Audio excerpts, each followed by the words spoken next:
Cut that, DJ. Hey, give yourselves a round of applause, Brea Improv, for coming out, pouring live comedy. Everybody you saw, man. Comedy is good. I love comedy. I do. I love comedy. However, I get a lot of random questions as a comedian. People ask questions like, Elijah, what kind of show is this going to be? Or Elijah, what are you going to be talking about on stage? Or Elijah, how do you come up with material? And that's cool. I know some people really do care about the craft of stand-up comedy, like you guys. But in the back of my head, I also know that people just trying to be condescending and get a free goddamn joke out the deal. They trying to be an asshole. They want a comedy spar with you real quick. Yeah, in the back of my mind, I'm always wondering, do they do that in other aspects of their lives? Like, do they go to a bank and ask the banker, what kind of bank is this? Do you ask the banker, can you actually count? Do you ask the banker, is this bank gonna fuck me over with the overdraft fees like all the other banks? Or is this bank exempt from fucking people with the overdraft fees? No, you don't. You go in the bank, you do your business, and you leave. Like, do you ask a preacher, what kind of preacher are they? You should. Do you ask the preacher what kind of sermon they're gonna preach? You should. Do you ask a preacher, what's it really like being friends with Lucifer as a religious person? You should. But you don't. You go to church, you sing, you praise, you give the money, you go the fuck home. It's the same thing with stand-up comedy. We want you guys to come here, laugh, giggle, and go the fuck home. Yeah. And you deal with Lucifer on your own terms. This is the fun zone. We don't do Lucifer here. Yeah, man. We in Brea, California, man. I know y'all know that. Some people get lost, so, I want to put that out there. I got a couple things I'd like to admit to Brea people in Brea, California. I like white women. I do. Yeah, I do. I like white women. I do. I like white women. I like white women. And what I mean by that is, I like white women. Let me give you some of this healthy stereotypes. It caught me off guard, nigga. That's that funny.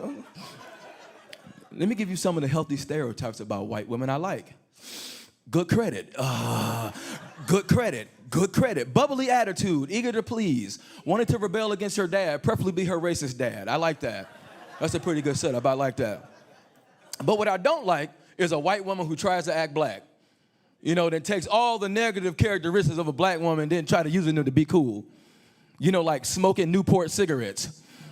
Being loud and ghetto. Hollering out the word nigga with the soft air to hard yard. That might get your ass whooped. Don't call me no nigga. We never had that conversation. What are you doing?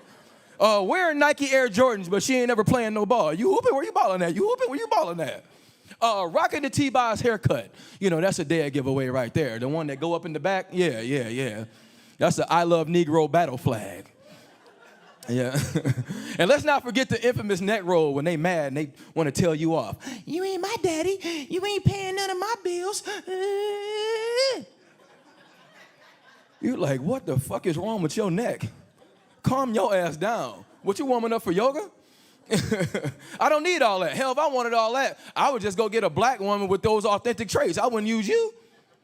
Because if you know like I know, and a few of you brothers in here can attest to this, if you know white women or you're dating a white woman, no matter if that white woman is the stereotypical submissive Becky type or the hood wannabe type, when the police come, she's gonna conform back to her original animal. A tattletale. He did it. Him right there, officer. He did it. Him right there. Y'all get pulled over, she get to testify to the police ain't asked her no questions. Officer, I never think wrong in my life. That's his cocaine. He has open liquor in the car, and he beats me once a month. And the cop's like, well, thank you for sharing. Well, I just stopped y'all to let you know your gas tank was open and one of your taillights was out. But apparently I stopped y'all to let this guy know he needs a new goddamn girlfriend. And perhaps he should beat your ass twice a month. I knew the domestic violence. I knew y'all wasn't shit, man, the domestic violence, man. We all connected with domestic violence. I'm very against domestic violence, but if you're actually in a relationship or you're in love and you never thought about beating the shit out of your lover, you ain't in love. How about that, goddammit? Take a little pause. Yeah, people like to say I'm racist. I'm not racist. I'm just talking about white people. I'm not actually harming them. Shit's funny. Y'all laugh. You know what I mean? Come on, man. Everybody, comedians have a responsibility, and we all know that we have a race relations problem in this country. Can you guys agree with that? And what I mean by race relations is white and black people. Because we the only two fools that keep feuding. So let's have a little fun with race relations tonight. Since I see we got a few sprinkled representation, let's have a little fun. Do y'all feel like there's a lot of differences between white and black people? Okay. I'm not going to get mad. We're not going to fight. Okay, yes, yeah, okay. I don't know about a lot of differences. I know that there's one difference, that one of us can stay in the sun a lot longer and not look like a fucking lobster. That's kind of cool. You know, being black, having that melanin is a motherfucker, dog. We can have a little drink, you know. I don't know about a lot of differences. I know there's one similarity that we both insane. Because we keep feuding, man. White people mad like they always is, talking about reverse racism now. Reverse racism. Okay, well, look here, Grasshopper. Let's do a science experiment. You know, for something to be going in reverse, it had to have been going forward in the first place. Am I right, though? And it takes a lot more than you getting cussed out at the routes with your big black boyfriend and for somebody to be racist. To be racist, you need to hurt economics, education, spiritual. You need to be able to go to court, rape and kill everybody and only get probation. Now, that's racist. That's racist. Am I right, though? That's racist. Come on, man. Now, with the Trump administration, everybody mad, and white and black people just hate each other. And with the Trump administration, the white and black people just keep feuding. We just won't let it go. White and black people get so carried away. I know Asians, Indians, and Mexicans be like, hey, will y'all shut the fuck up? We got some hatred in our heart, too. We want to beat people, rape people, and rob people and make them do our work. Let us get a chance to be racist, goddammit. Quit hogging all the hate. You know, most of that stuff is perpetuated by the media. Especially the white media, which is all of the media. You know, they got their little search engines and their little notepads and their little smart comments. Shut up, LeBron, and just dribble. What? That's how you talking to a grown man? Stop it. You know what I mean? So one day I got mad. And I said, fuck it, I'm going to get me a search engine and get me a notepad. You know what I came up with?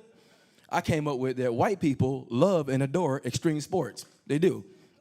White people love and adore extreme sports like snorkeling in hungry shark-infested waters with 2 bloody T-bone steaks taped to their ankle, talking about they doing research. White people love and adore extreme sports like snowboarding butt-ass naked in sub-zero temperatures so they can get a little even tan and a little exercise. They want to get the old 2-for-1. White people love and adore extreme sports like jumping out of airplanes and writing letters on the love letters on the way down. Forget to pull the goddamn string and just bust that shit on the ground. Baby, I love you, splat. When you could have just told the person over a nice meal that you love them. You know what I mean? Would have been just fine. On the flip side of that, being black is an extreme sport. It is. Like going to a voting booth and actually voting. Yeah. Having the vote count. That would be very nice. Not getting shot by the police doing a routine traffic stop. That would be great. Just give me a ticket, officer. I have a nice vegetarian lasagna I would like to finish. I don't want to bleed to death today. Not right now. Not right now. Not being followed down every aisle in the store while shopping, you know. But, you know, that one right there, that's an old extreme sport. That one ain't never going nowhere. That one's called chase the nigger, and it ain't never going nowhere. Yeah. I don't care if you black and you in the store shopping, you getting followed. Chase the nigger so bad, Puff Daddy, the CEO of Sean John, has followed down his own goddamn store. That's how bad that one is. It's the truth, man. You know, unfortunately, man, I have to put it out there. I can't be nice all the time, you know. You guys having a good time? Yeah. This ain't bad for a Sunday. To look at our ugly mugs, you know what I mean? I'm doing my thing in Hollywood. I can't complain. And what I mean by doing my thing is I ate today. Yeah. Yeah, I had a whole meal of food. I have a place to live at this particular time. I have a car. That wasn't always prevalent. It was some murky waters out there. You know, but one of the cool parts about being a comedian in Hollywood is you get a lot of celeb support. And one of the biggest celeb supporters of stand-up comedy, easy, is Mekhi Phifer, hands down. Mekhi Phifer is a cool dude, very down to earth, with an impeccable resume. You figure with an impeccable resume, he'd be an asshole. You know, he's been in some of everything. ER, Tuskegee Airmen, Paid in Full. I think he's in the new Bobby Brown movie, you know, that's coming out. You know, it's pretty good. You know, so anyway, one night after a show he had attended, I happened to walk past him on my way out, and he stops me.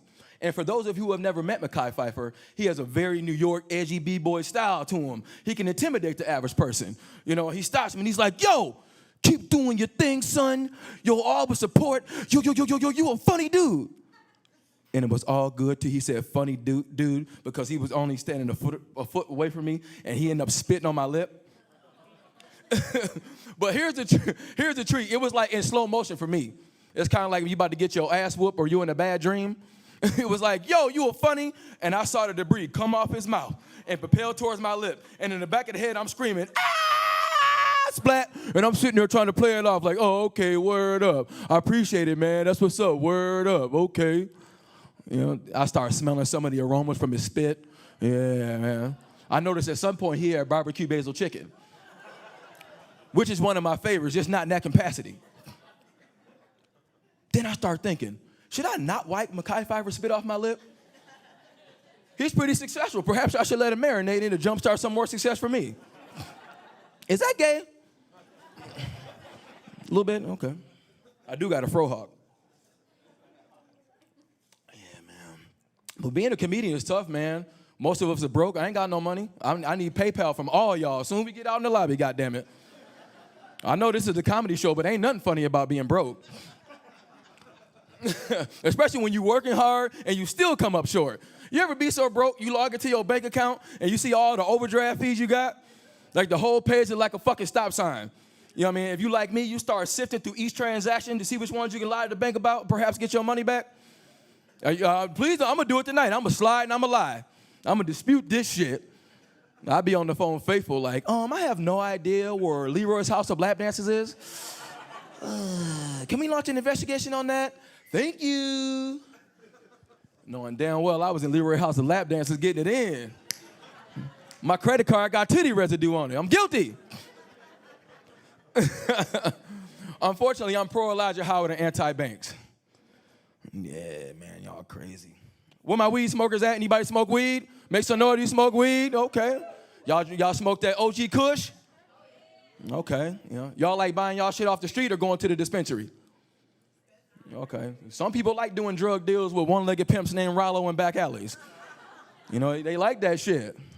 I don't smoke weed, but I do support marijuana. I do not smoke weed, but I can recall staying with a friend of mine down in Long Beach, and he had a neighbor that had a cannabis store that sold the snacks. He sold the edibles, the very potent edibles. He had some of everything. He had cookies, Jolly Ranchers, the whole nine.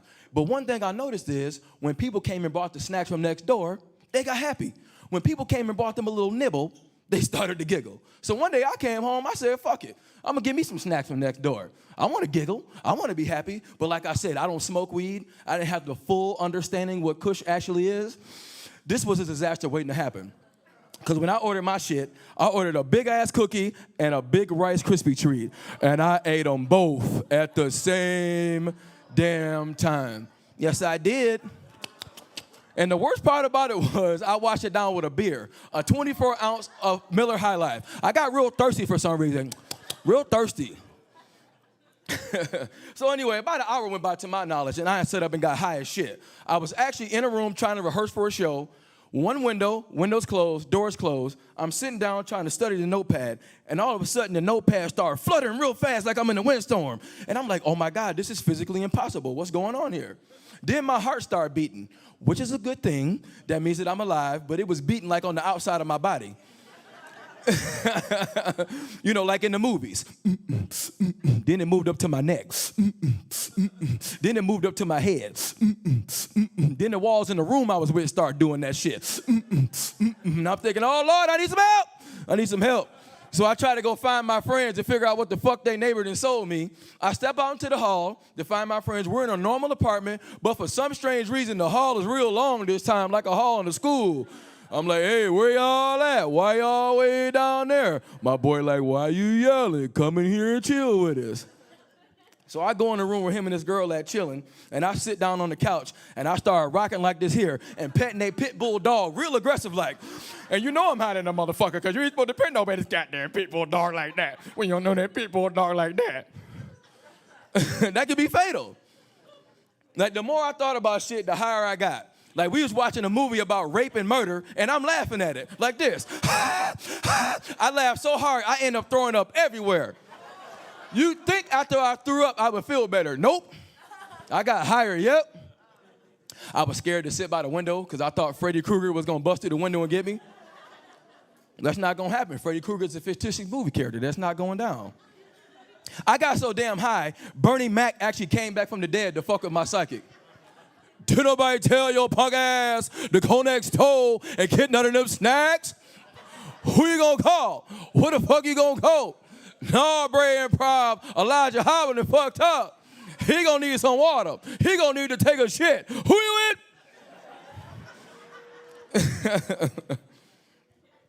Shit, Cat Williams even showed up on his ass. Nigga, we tried to tell you that wasn't regular weed. What the fuck are you thinking? We told you not to fuck with them niggas next door. You done fucked up my perm. Put your hands down.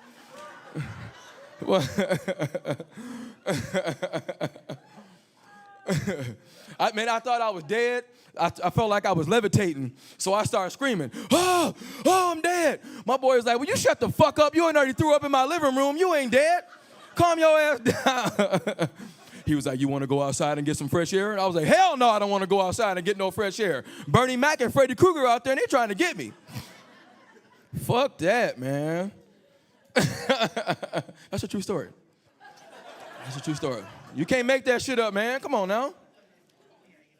Yeah, I got to get out of here, though, man. But I want to talk about something lighter. I was a little angry earlier. Now I'm okay now. I know y'all bitches, so, it's okay. Yeah, man. I want to talk about something light, man. I see a little bit of it sprinkled around in here, and it's something that I love a lot. I want to talk about pussy. Yeah. Can I do that on Sunday? P-U-S-S-I, though. Pussy. Can I talk about this for a minute? Yeah, man. I think everything's about pussy. I do. Like this show's about pussy. I'm hoping I had a good set and increase my chances of getting some pussy. That would make me a happy man. That would complete my day. I would like that. Ladies, the drinks they're serving is about pussy. Us men hope you drink up, loosen up, and sometimes shut the fuck up and consider giving up some pussy. That would make the world a better place, ladies. I don't know if you know that.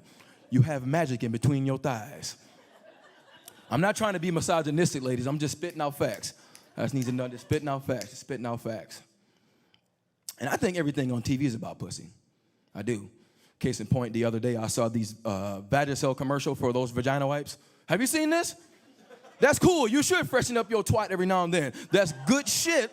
That's a good thing. But the commercial's message was kind of misleading because it only promoted wiping the outside of the VJ lips. That's tapping on the perimeter. That's weird, right? Because I always thought the odor and unfreshness came from the inside.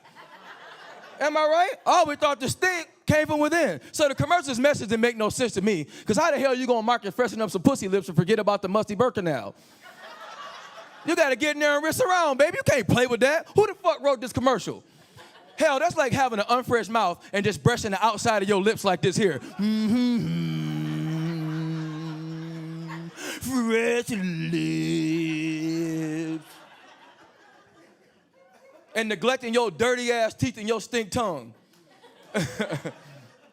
Your lips are minty fresh. Meanwhile, your breath is stinking like the penguin house at the zoo. Breath smelling like bat droppings. I just don't get it. Where's the marketing with that, man? What the fuck is going on? I don't know why I tell that joke. I'm a goddamn lie. I know exactly why I tell that joke. I'm a fucking asshole. And I'm guessing if you have an odorless pussy and a fresh mouth, you can have more friends. You just never know. It's all a crapshoot, baby. Hey, they cut our show short, so I'm going to have to get out of here, and I don't want them to get mad, so I want to end the show on a very awkward note.